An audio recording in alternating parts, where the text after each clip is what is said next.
Assalamualaikum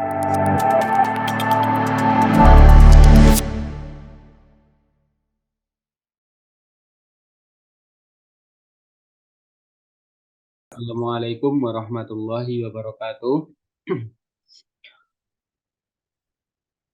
Selamat datang di Netsco Academy Channel.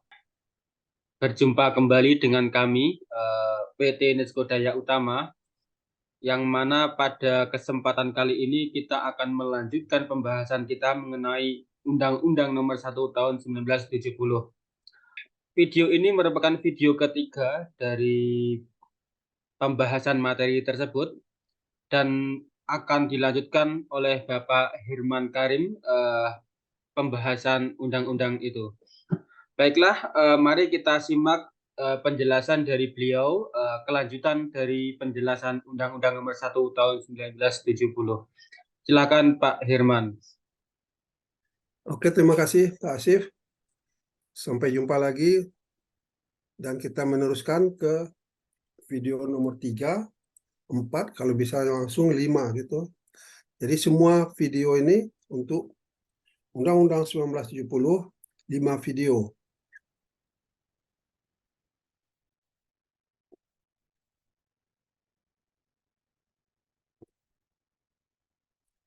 Jadi yang akan kita bahas adalah mengenai bab 3, syarat-syarat keselamatan kerja, pasal 3 dari Undang-Undang Nomor 1 1970.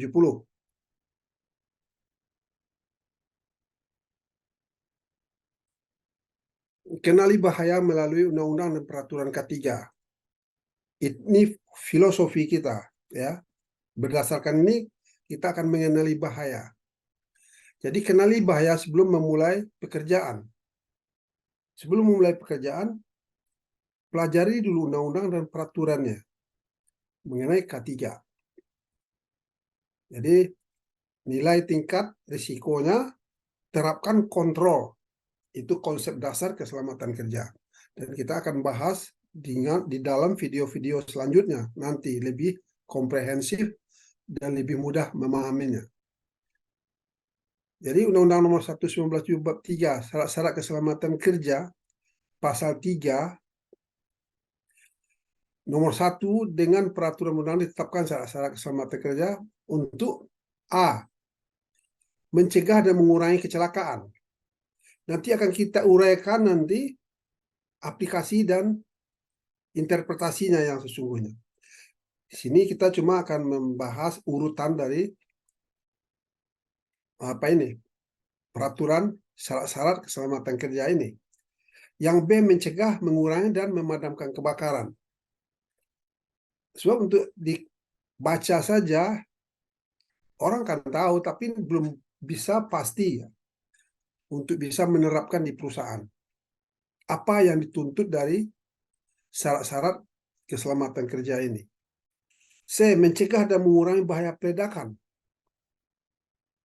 Jadi diingatkan kita ini kan oleh Undang-Undang 1970 ini. Yang D, memberi kesempatan atau jalan menyelamatkan diri pada waktu kebakaran atau kejadian-kejadian lain yang berbahaya. Ya, kejadian-kejadian yang sifatnya tentu emergensi atau keadaan darurat. Yang E, memberi pertolongan pada kecelakaan. Dalam bentuk apa? Perusahaan atau karyawan-karyawan perusahaan melakukan ini, memberi pertolongan pada kecelakaan. Selanjutnya, F. Ya, ini sudah standarnya, kenali bahaya sebelum memulai pekerjaan. Nilai tingkat risiko, terapkan kontrol yang sesuai. F, memberi alat-alat pelindung diri pada para pekerja dan tidak harus dibayar, tidak harus karyawan membayar. Harus disediakan cuma-cuma dan dibuat programnya, dibuat matriks programnya. Tentu tidak semua akan mendapatkan spesifik dari alat APD atau alat pelindung diri, ya, APD. Yang itu mengenai alat pelindung diri atau APD atau Personal Protective Equipment. Kalau G, di undang-undang ini diminta kita mencegah dan mengendalikan timbul atau menyebar luasnya suhu, kelembapan, debu, kotoran, asap uap, gas, hembusan angin, cuaca, sinar, atau radiasi, suara, dan getaran. Karena ini adalah bentuk bahaya lingkungan kerja. Bahaya lingkungan kerja. So, karyawan akan cenderung terpapar dengan bahaya ini. Selanjutnya, H. Mencegah dan mengendalikan timbulnya penyakit akibat kerja, baik fisik maupun psikis, keracunan, infeksi, dan penularan. Itu bagaimana penerapannya, pelaksanaannya di perusahaan. Minimal kita udah tahu biasanya orang yang bekerja harus melakukan medical check up, pemeriksaan oleh dokter khusus, hypercase. Nanti kita bahas lebih lanjut nanti di video-video berikut. Itu mengenai H. Item I. Memperoleh penerangan yang cukup dan sesuai. Jadi penerangan ini maksudnya apa? Yaitu lights atau pencahayaan di tempat kerja. Jangan orang bekerja kondisinya gelap, tidak bisa dilihat dengan jelas. Atau terlalu silau dan tidak nyaman. Jadi harus diukur. Ya. Pencahayaan itu harus diukur untuk mengenal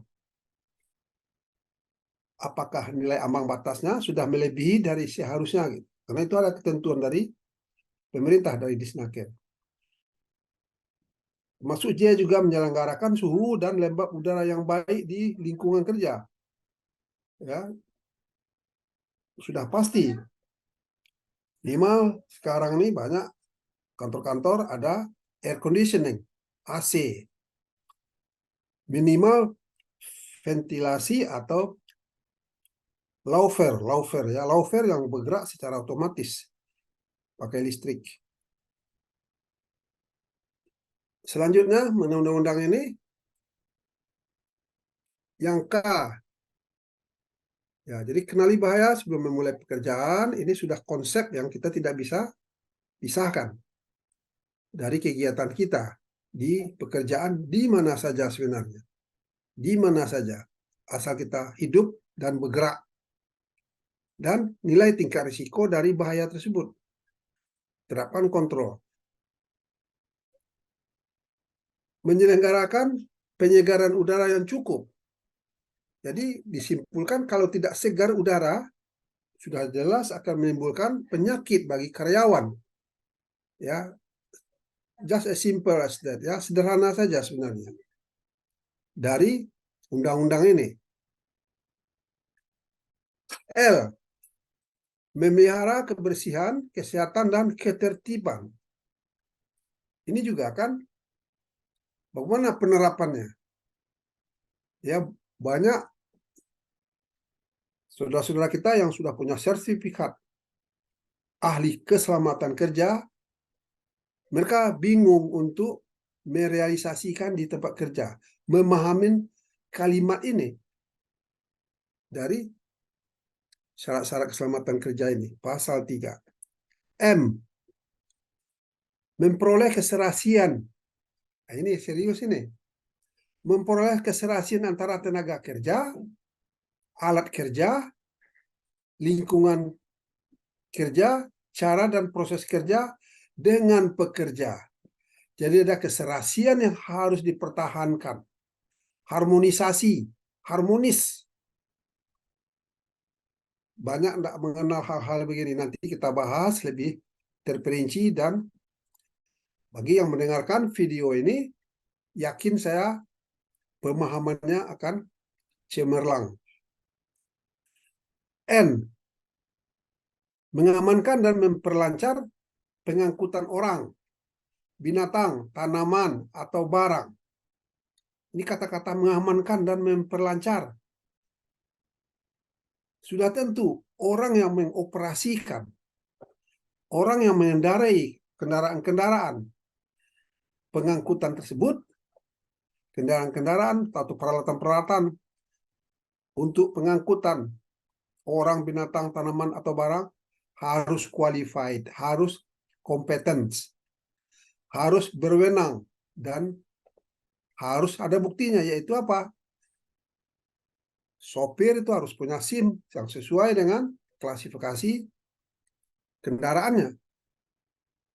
Kalau kren, kalau forklift, kalau bulldozer, alat-alat pertambangan, mereka harus punya SIO. Katanya saya dengar istilahnya dirubah lagi sekarang. Itu SIO itu adalah surat izin operasi. Tergantung dari klasifikasi alat tersebut. Maka akan terjamin keamanan dan kelancaran pengangkutan orang, binatang, tanaman, atau barang. Yang mengamankan dan memelihara segala jenis bangunan. Pertanyaannya, kenapa kalau tidak dipelihara sejenis bangunan? Ya, apakah aman dia? Sangat bisa tidak aman. Ya, kebakaran bisa terjadi karena tidak diinspeksi. Karena inspeksi memeriksa bahaya. Itulah bagian penting untuk mengetahui sesuatu yang tidak standar lagi, diinspeksi, diperiksa. Listrik diperiksa. Ya, semua dinding, atap, dan konstruksinya diperiksa. Itu mengenai item O. Item P, pencegahan atau mencegah terkena aliran listrik yang berbahaya. Ini juga sering terjadi kecelakaan yang berhubungan dengan listrik. Karena listrik ini sekejap aja taruhannya nyawa, taruhannya kebakaran, orang yang tidak mengerti listrik. Jadi semuanya ini kita tahu nih, diceritakan mengenai bahaya-bahaya, dan Q menyesuaikan dan menyempurnakan pengamanan pada pekerjaan yang berbahaya kecelakaannya menjadi bertambah tinggi. Yang cenderung tingkat risikonya bertambah tinggi. Nanti kita jelaskan lebih lanjut, ya. Maka kenali bahaya sebelum memulai pekerjaan melalui undang-undang dan peraturan K3. Termasuk Undang-Undang Nomor 1 1970 ini sebagai syarat-syarat keselamatan kerja. Pasal 3. Oke, selanjutnya kita lihat di sini. Ini lebih menukik ke masalah penting diketahui dan dipahami oleh orang yang berorientasi keselamatan kerja. Karena dari awal kita punya program, kita menciptakan safety-minded profesional. Apa saja profesi seseorang, maka dia harus berpikir keselamatan. Tidak perlu mengandalkan orang safety. Ya, begitulah standar yang harus kita capai. Itu berdasarkan pengalaman saya, baik di luar negeri maupun di dalam negeri. Jadi apapun yang kita kerjakan itu ada kegiatan, berupa kegiatan atau berupa proses. Apapun kegiatan. Tidur itu adalah proses. Ya. Makan, mandi, pergi kerja saja itu sudah bentuk proses, sudah bentuk kegiatan. Harus ada bentuk SOP di sana. SOP itu apa sebenarnya? Itu langkah-langkah melakukan kegiatan tersebut. Langkah-langkah melakukan proses tersebut. Itu yang dimaksud SOP. Standar Operating Procedure.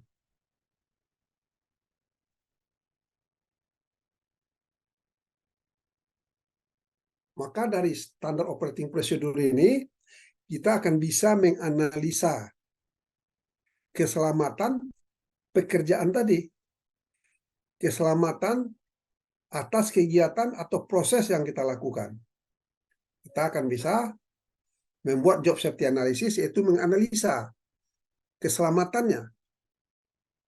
Dan kalau cenderung bahayanya menonjol atau melebihi dari yang rata-rata, maka harus ada permit to work, izin kerja, format khusus untuk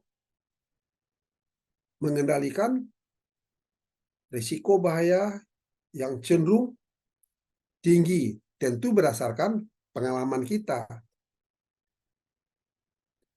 Jadi keterusannya, kelanjutan dari apa ini, dari apa yang kita bahas ini mengenai mengenali bahaya, yaitu hazard identification. In English you can say that, ya, hazard identification, mengenali bahaya, risk assessment, dan menilai risikonya,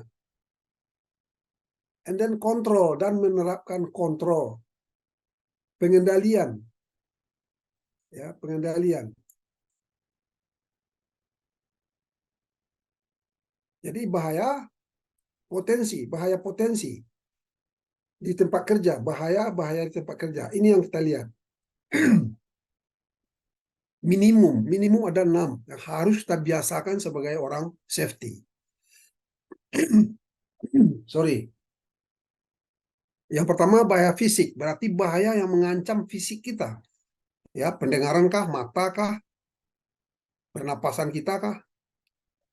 Itu bahaya fisik yang mengancam. Listrik, udah tahu kita, tadi udah bicarakan bahaya listrik bisa menimbulkan kebakaran. Dan ketiga bahaya api, panas. Ya, kalau tidak kita kontrol dengan benar, api itu akan menimbulkan kebakaran. Yang keempat bahaya kimia, bahaya kimia.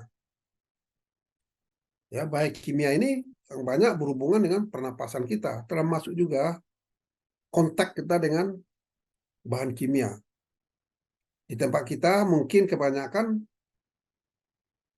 tidak terlalu menonjol bahan kimia, tapi di perusahaan-perusahaan tertentu bahan kimia itu datang ke perusahaan itu pakai drum yang 200 liter. Ya, bukan drum yang kecil yang ukuran 20 liter itu, ya, atau jerigen. Berdrom-drom datangnya berbahaya. Berbahayanya kimia itu ya sampai bukan main-main lah istilahnya.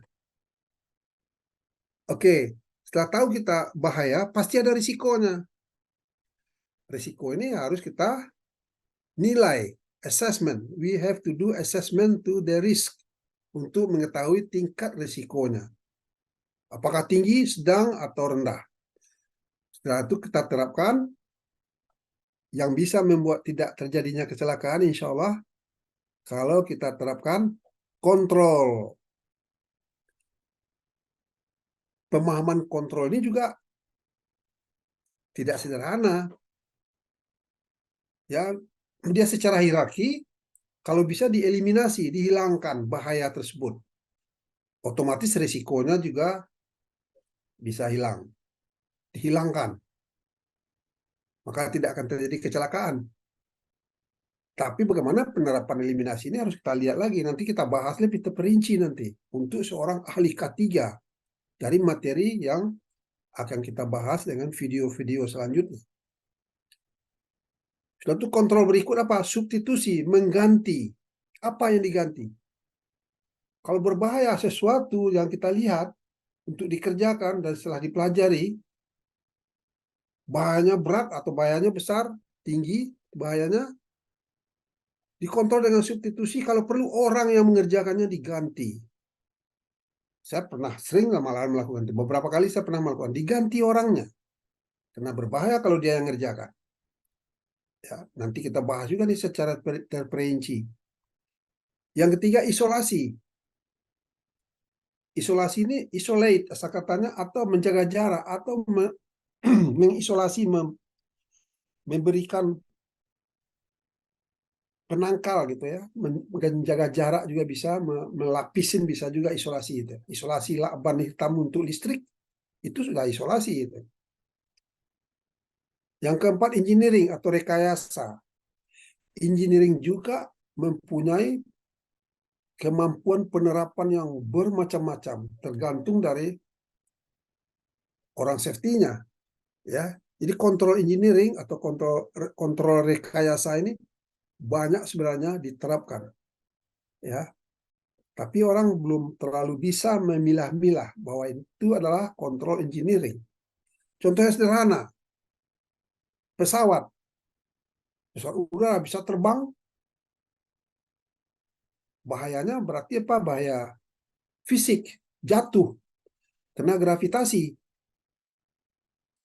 Ya, tapi dia dikontrol secara engineering sehingga dia bisa melayang di udara dengan bermacam-macam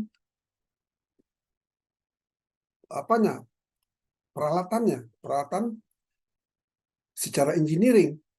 Itu pemahaman dari kontrol engineering, pengendalian engineering banyak, tergantung kita memahaminya.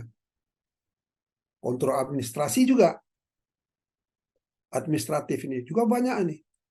Himbauan tertulis kalau menyangkut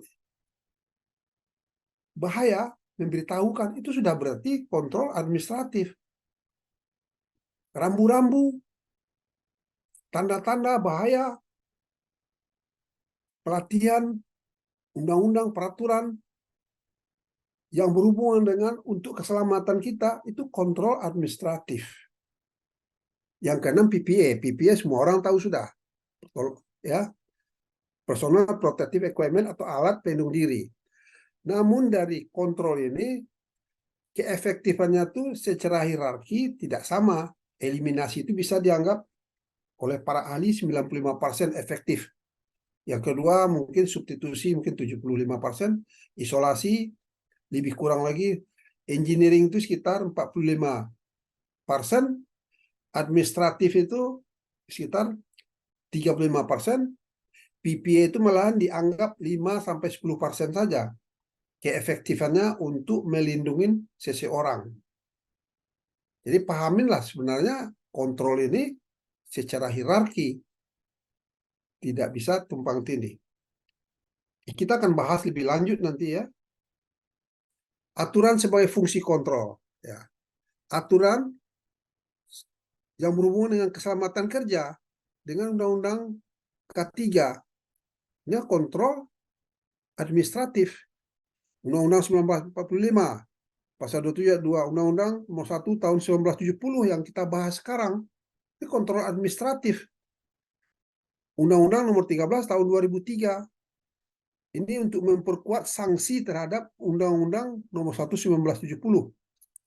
So, kalau diandalkan sanksi dari Undang-Undang nomor 1 1970, pelanggaran cuma 100.000, kurungan 3 bulan. Dan itu juga di Indonesia tidak pernah terlaksana. Padahal pelanggaran itu berkepanjangan. Orang tidak tahu. Berikut peraturan pemerintah nomor 50 tahun 2012 adalah mengenai SMK 3. Ya, PP 50 tahun 2012. Ya, ini juga akan kita bahas di materi ini. Sangat menarik bagi saudara-saudara yang benar-benar ingin memahami safety. Setelah itu pemenuhan peraturan perundang K3 terkait. Ya, kalau di Indonesia disilakan nih Permen, peraturan menteri yang berhubungan dengan keselamatan kerja. Ya banyak, ya bermacam-macam juga peraturan menteri. Kalau di Amerika di OSHA namanya, Occupational Safety Health Administration. Untuk perangkat pesawat angkatan angkut misalnya kan itu juga. Oke, ini berupa kontrol administratif semuanya yang perlu dipahami oleh orang safety. Jadi risk metric, ini risk metric untuk menetapkan tingkat risiko dari, kita akan sekilas saja kita bahasin ini. Nanti kita bahas lagi dia item berapa itu lupa saya dari Undang-Undang 1970. Bukan Undang-Undang 1970 tapi silabus dari ahli K3 umum. Ya, mengenai apa yang maksud severity keparahan. Karena ini berupa matrix, risk metric. Yaitu ini dikasih angka-angka boleh, tidak dikasih angka-angka juga boleh, tapi ini ditetapkan di P2K3. P2K3 adalah, jadi dibahas di P2K3 yaitu panitia pembina keselamatan kerja yang ada peraturan menterinya. Semua perusahaan itu harus punya P2K3.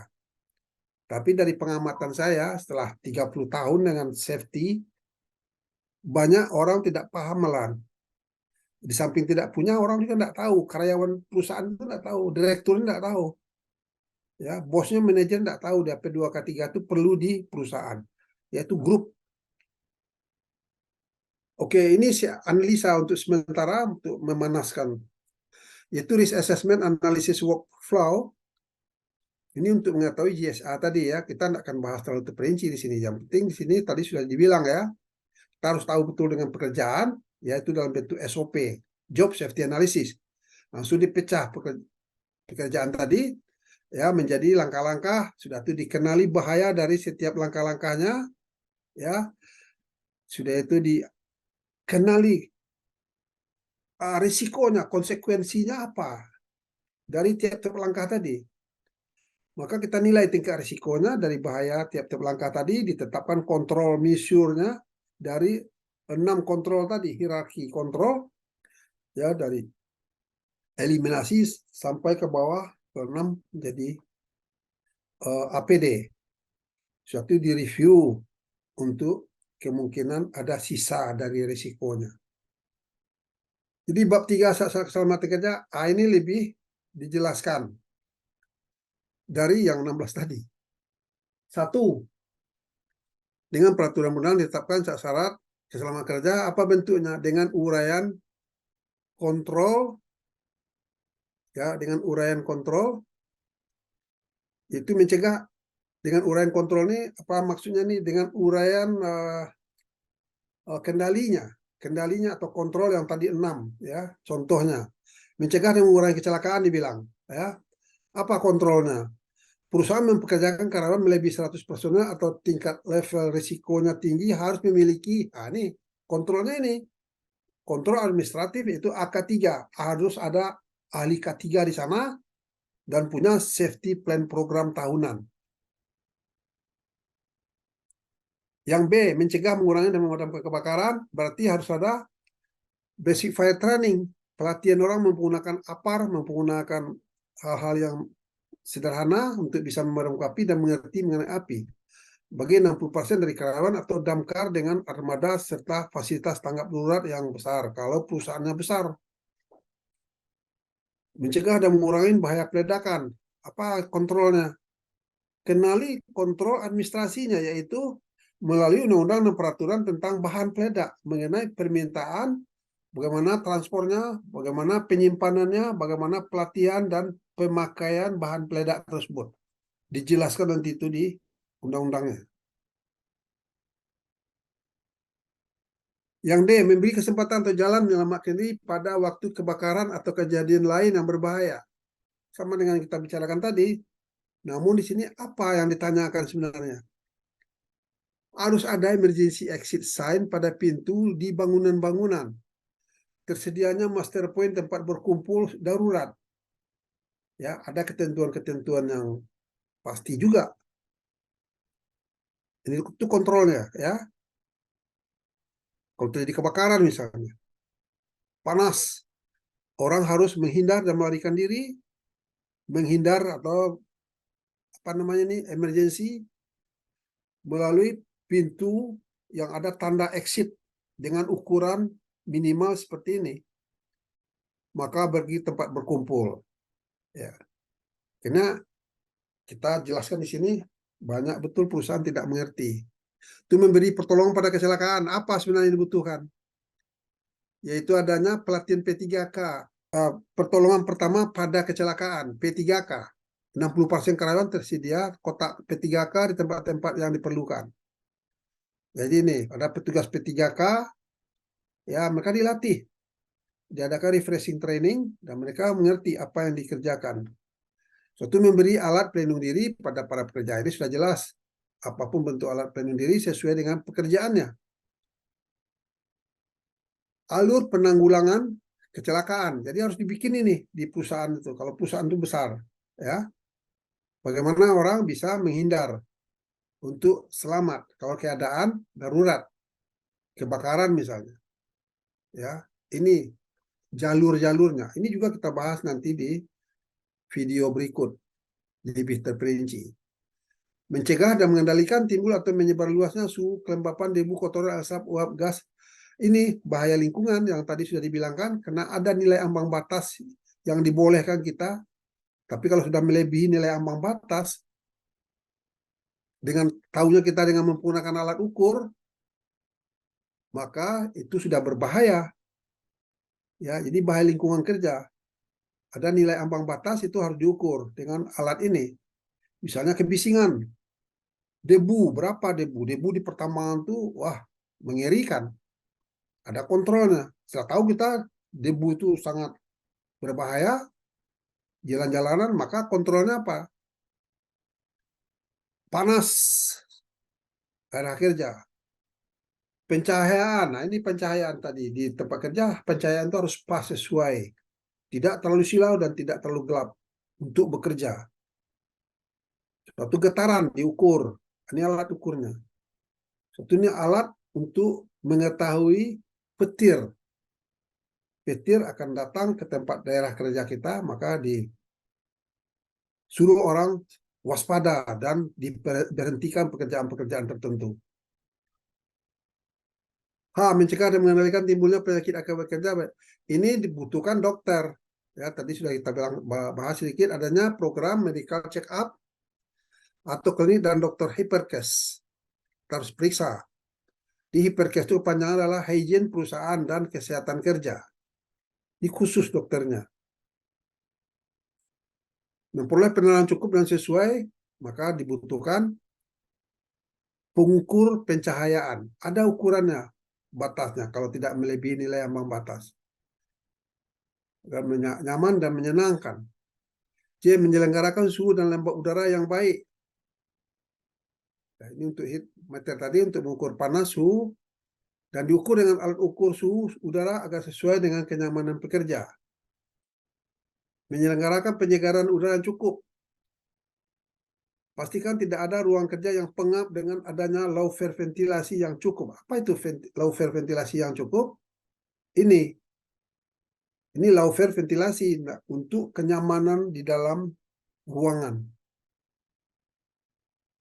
Dan ada yang bergerak secara otomatis. Kalau terjadi kebakaran, dia akan menutup, menghalangi oksigen jangan masuk ke dalam. Memberi kebersihan dan kesehatan kerja, ya himbauan nota tertulis saja dari perusahaan untuk dari bos memperoleh, ya direktur itu memperoleh keserasian antara tenaga kerja, lingkungan kerja, dan proses kerja, ya memperoleh keserasian. Ini yang dimaksud dengan bahaya ergonomis. Kita kenali dulu bahayanya. Tidak ada keserasian dan harus dibahas di safety meetings. Untuk kontrolnya harus dibahas, diceritakan dalam meeting-meeting, khususnya keserasian antara karyawan. Harus dijaga keserasiannya, ya. Ini ergonomis dan manfaatnya sudah jelas, ya. Ya, bekerja kalau diperhatikan betul bahaya ergonomis ini, keharmonisan antara pekerja dengan alat, antara pekerja dengan lingkungan kerja, ya ada nyamannya, tidak tersiksa, beban-beban berat yang diangkat juga harus sesuai. Untuk mengamankan mempelancar pengangkutan orang binatang. Ini tadi sudah dibicarakan bahwa tentu harus ada operator sopir yang punya SIM, SIO, sertifikat, serta mengacu ke SOP selanjutnya.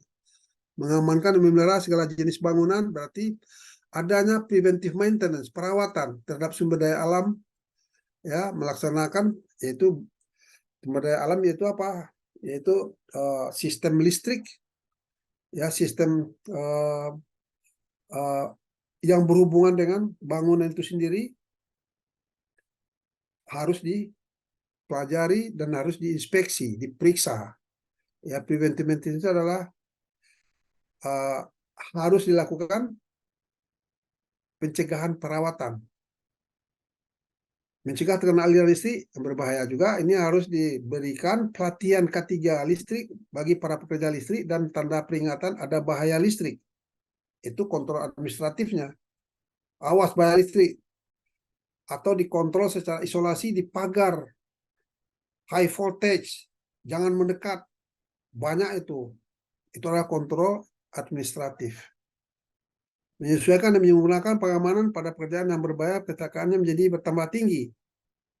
Ini adalah tanggap darurat, program tanggap darurat, serta pelatihan-pelatihan yang dibutuhkan agar ancaman kerugian bisa ditekan sekecil mungkin.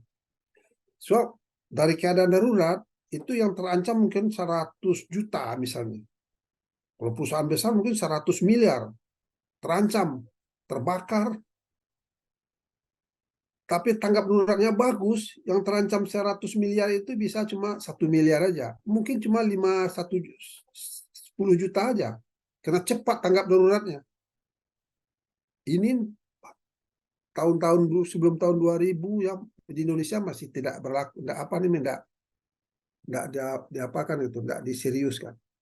Jadi ada 17 item safety requirement, persyaratan keselamatan yang banyak penerapannya itu tidak ada di perusahaan-perusahaan di Indonesia.